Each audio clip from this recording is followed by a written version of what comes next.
¿Dónde estás, Christopher? ¿A dónde vas? ¿A dónde te vas en el avión? Nos vamos a ir para América. ¡Ey, Christopher! ¿A dónde van? Este es un jet. Ya va a empezar. ¡Vamos a avión! ¡Yeah! A ver para dónde vamos, si nos vamos a quedar aquí abajo, si nos vamos a quedar allá arriba. Yo le tengo miedo a este porque después no podemos quedar.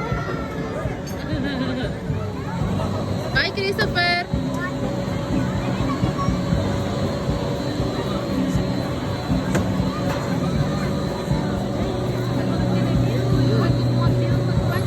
Mejor que eso, que el avión, que el avión.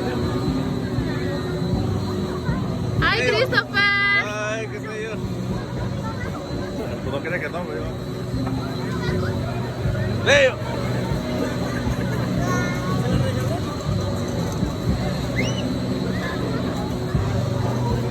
¡Tete!